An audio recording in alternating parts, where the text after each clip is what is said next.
The invitation had been sent quietly.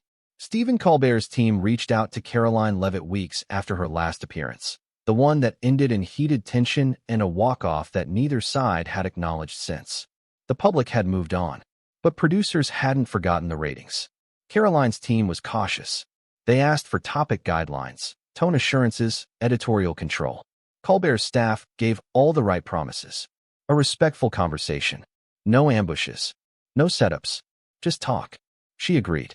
And when Karoline Leavitt arrived at the Ed Sullivan Theater that evening, she looked calm, measured, and completely unafraid.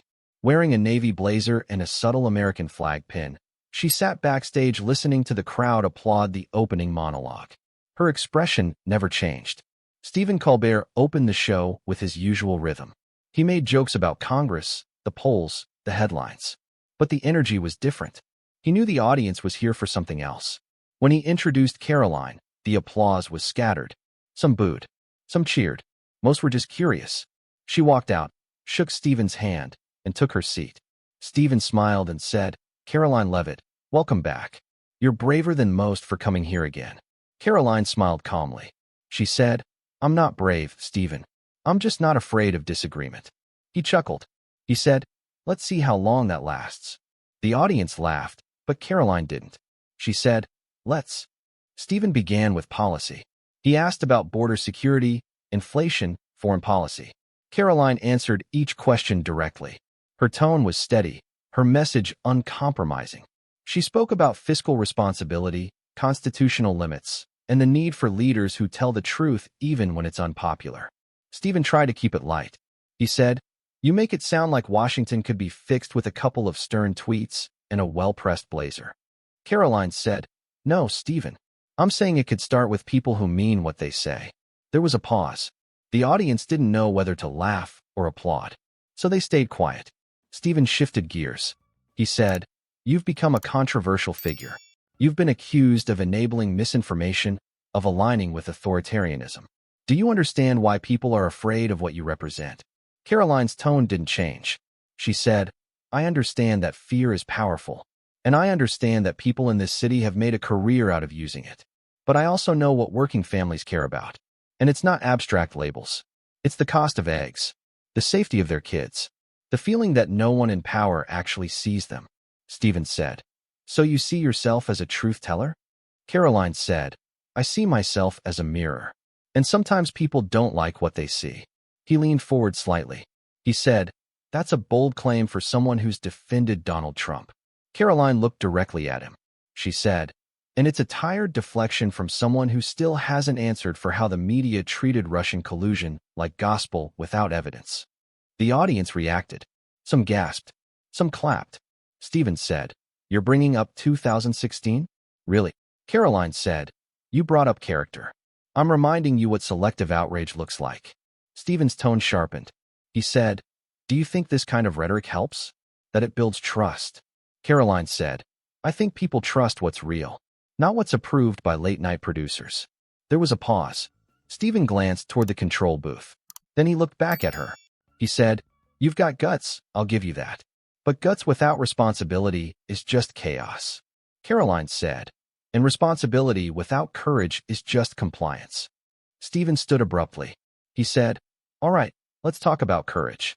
Let's talk about how your party treats whistleblowers. About how it handles dissent. Let's talk about January 6th. Karoline didn't move. She said, Let's talk about how your side excused riots for a year, then suddenly discovered law and order when the wrong people protested." The audience roared with reaction. Stephen raised his hand, trying to calm the room. He said, "You don't get to rewrite history." Karoline said, "Neither do you. But you've made a career out of trying." Stephen stepped forward again. His voice had an edge now. He said, "I make jokes. That's my job."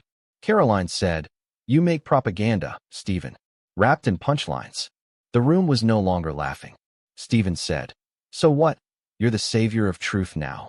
Karoline said, "No, just someone who doesn't need applause to speak honestly." And at that moment, something cracked.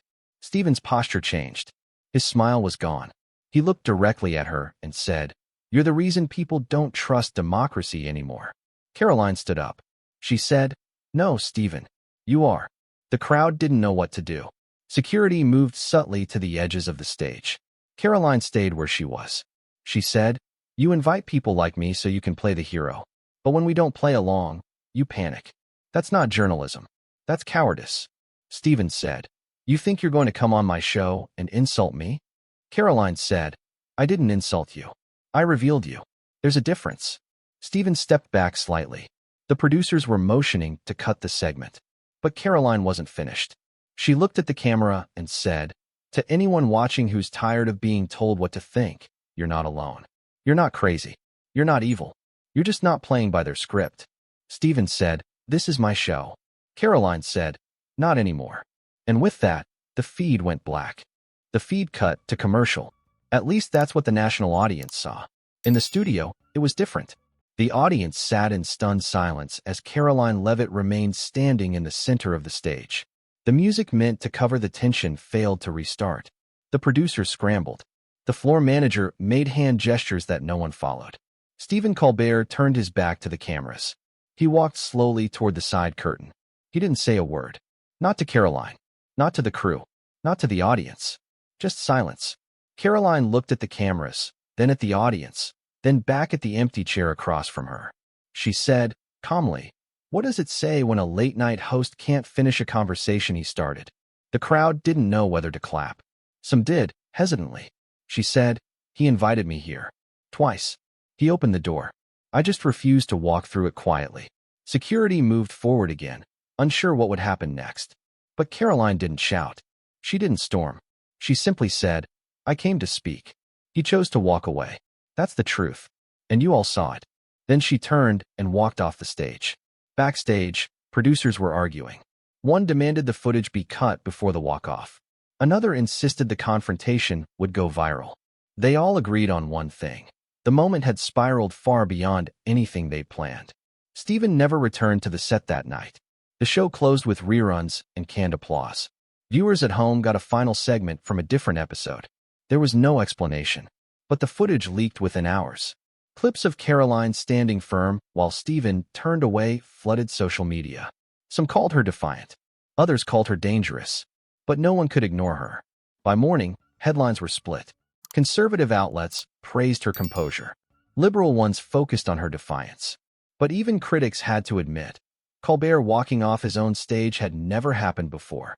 Karoline didn't gloat. She released a short statement. It read, "I didn't go on television to perform.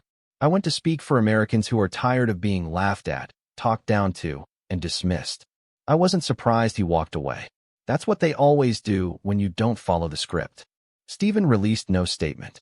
His next show opened with a few strained jokes about last night's technical difficulties. But even his loyal viewers could tell something had changed. The control was gone. The illusion of safety, of being the one with the final word, had cracked. In the weeks that followed, Karoline's clip continued to spread. Not because it was dramatic, but because it exposed something quieter. A shift in power. A moment where the host lost the story and the guest refused to give it back. Political analysts debated whether it would help or hurt her career. But Karoline didn't seem to care. She kept showing up. Town halls, debates, interviews. Always direct. Always unflinching. When asked if she would ever return to Colbert's show again, she said, "Why would I? I already said what needed saying." And she had. The moment wasn't about her winning. It was about someone refusing to be humiliated for the sake of someone else's punchline. It was about holding ground, not with volume, but with resolve. And in that stillness, something shifted. This is Soulful Stories. If you've ever felt like the loudest voice always wins, remember this. Sometimes the one who doesn't flinch changes everything. Subscribe to hear what others try to silence. Because if the truth makes them walk away, it's probably worth staying for.